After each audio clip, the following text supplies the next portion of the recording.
Hola, buenos días. Vamos a grabar los videos para la asignatura de Biología Molecular. En esta ocasión vamos a dividir el curso en las siguientes secciones. Introducción, en donde vamos a explicar el desarrollo histórico de la asignatura. Posteriormente veremos la estrategia para clonar genes.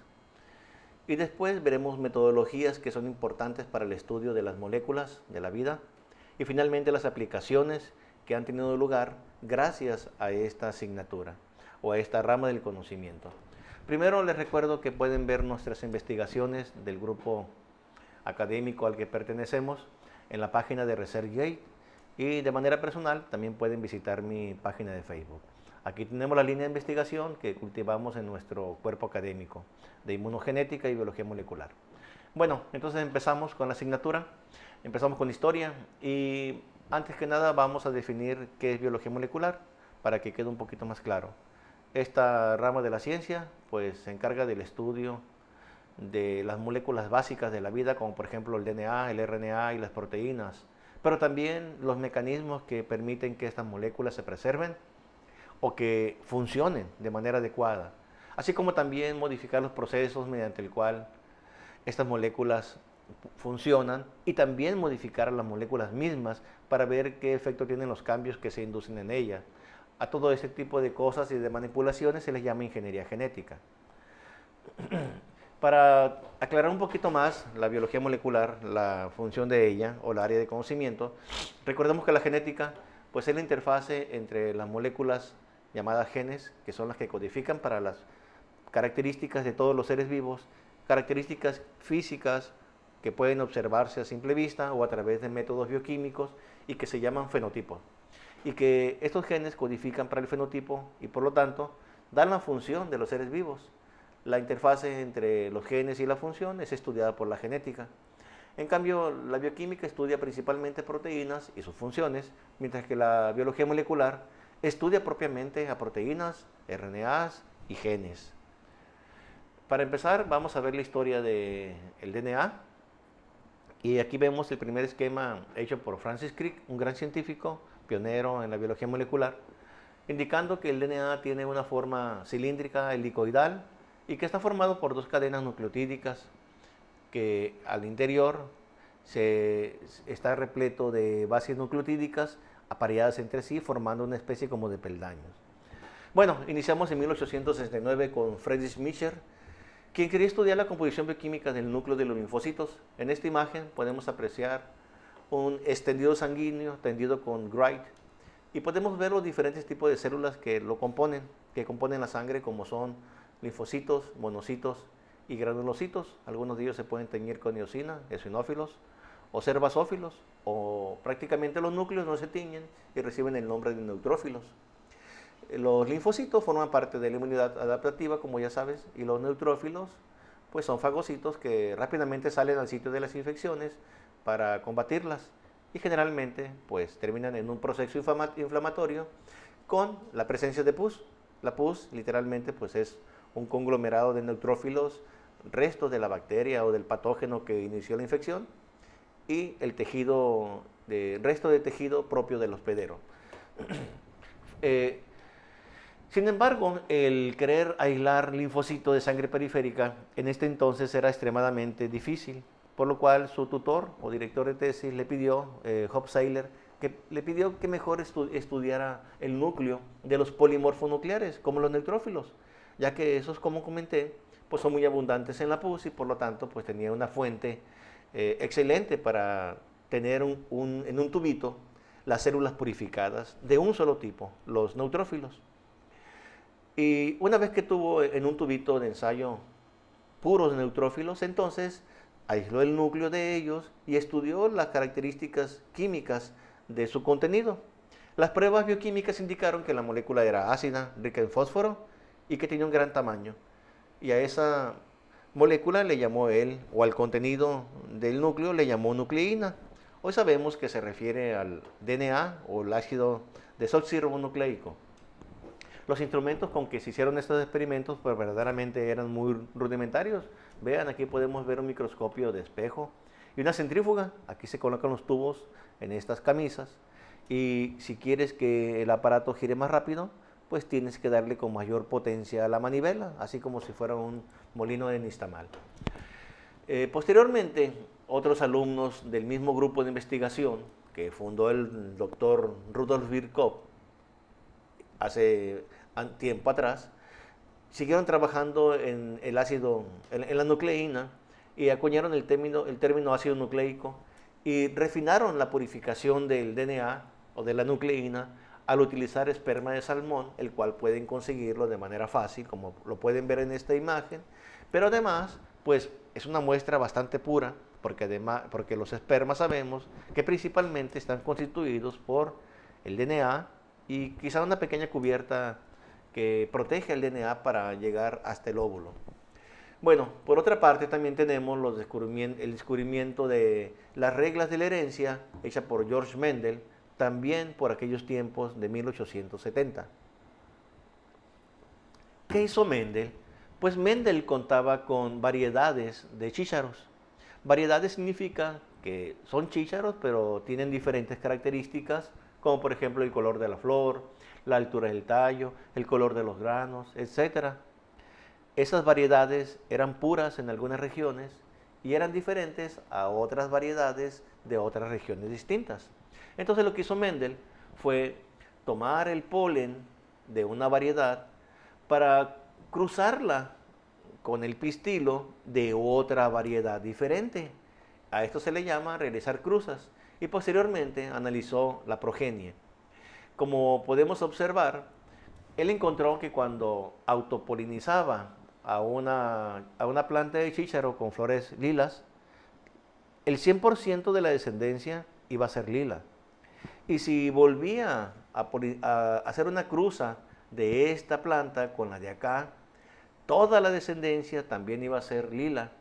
Y si volvía a repetir esta autopolinización, hasta el infinito todas las flores y todas las plantas iban a tener flores lilas. Lo mismo ocurría con la variedad que tenía flores blancas. Pero lo que hizo Mendel es hacer una cruza de estas dos variedades y encontró que en la primera generación de la cruza de las flores lilas con flores blancas, la totalidad de las flores era lila. Bueno, con este resultado uno podría pensar de que la característica de la flor blanca se perdió.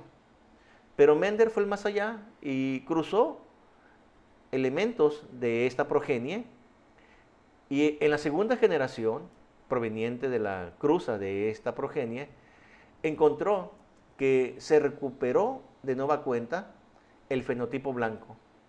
Esto significa una cosa, esta característica que estaba en los padres, pero que ya no aparecía en la primera generación, no se perdió, solamente estaba oculta.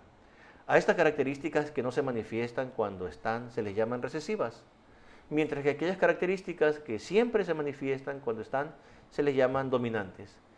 En pocas palabras, el color lila es dominante sobre el color blanco de la flor.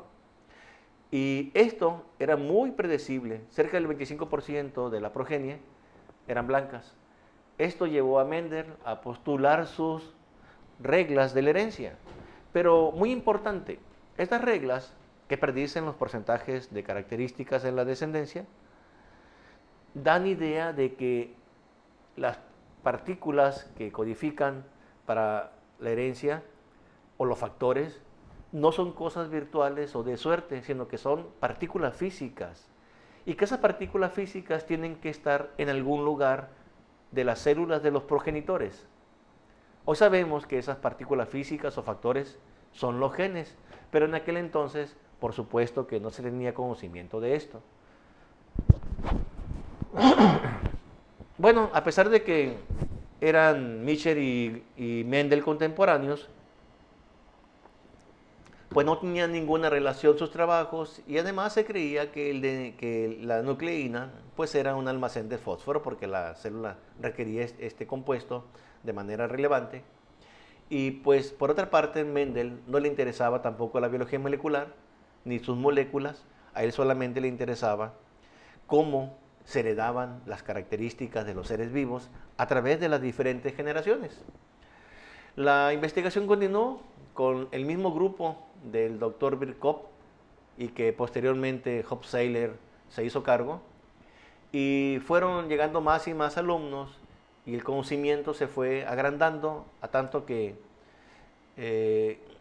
Cossel recibió el premio Nobel de Medicina por sus estudios de la composición química de los ácidos nucleicos. Mucho tiempo después, de manera independiente, 3 investigadores llegaron a las mismas conclusiones que Mendel. Entonces, ya sabíamos que había factores que eran los responsables de transmitir las características de los seres vivos a la progenie. Esos factores fueron llamados genes por de Vries, mismo investigador que también introdujo la teoría de la evolución por mutaciones, que era distinta a la establecida por Lamarck y posteriormente por Darwin. Más adelante veremos esta teoría. Por otra parte, ya pasando el tiempo, los citólogos y los biólogos celulares conocían muy bien las características de las células y, por ejemplo, si tomaban un corte histológico de una raíz de cebolla, encontraban que todas las células eran similares, como por ejemplo esta que estoy aquí apuntando. Sin embargo, cuando colocaban esa raíz de cebolla en un contenedor con agua, las raíces van a empezar a crecer de manera muy veloz y en pocos días esa raíz va a tener un gran tamaño porque se está llevando a cabo la división celular de esas células para que la raíz crezca. Entonces, cuando hacen un corte histológico de esa raíz en crecimiento, en pleno desarrollo, ellos encontraron que las células se miraban físicamente diferentes en sus núcleos. Y bueno, cualquiera pensaría que esto es un error de tinción o que las células que están aquí son diferentes, pero no, por supuesto que no, todas partieron del mismo tipo celular que ya te había comentado, y por lo tanto ellos llegaron a una conclusión. Lo que miraban aquí son células idénticas, pero en diferentes etapas del ciclo de división celular, es decir, la mitosis. Primero los cromosomas se condensan en la profase, posteriormente se empiezan a disolver la membrana del núcleo y a formar el huso cromático. Se unen al huso cromático los cromosomas y se alinean en el centro de la célula, a eso se le llama metafase, y en la anafase inicia la contracción de los microtúbulos que van a separar a los cromosomas hacia cada lado de la célula y finalmente pues se empieza a reformar la membrana nuclear y la célula empieza a estrangularse para formar 2 células hijas idénticas a la célula madre, idénticas. Quiere decir que la célula madre tuvo que duplicar estos cromosomas antes de iniciar la mitosis para que cada célula hija quedara exactamente igual como ella. Bueno, entonces, como estamos comentando, los genes son las partículas de la herencia que descubrió Mendel y que de Vries bautizó, pero nadie sabía qué eran. De tal manera que por este año, ya en el siglo pasado, de manera simultánea Sutton y Boveri pensaron que si durante la división celular en una mitosis normal, la célula madre reparte de manera equitativa durante la mitosis únicamente los cromosomas, entonces dichos genes o material de la herencia deberían estar en los cromosomas. A eso se le llamó la teoría de los cromosomas, que como ustedes saben, eventualmente resultó ser correcta.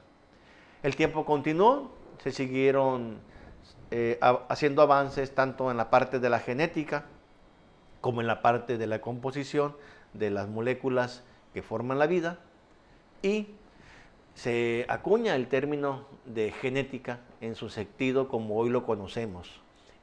Otros premios Nobel fueron saliendo de esta empresa. Bueno, en la siguiente parte continuaremos con la historia de la biología molecular.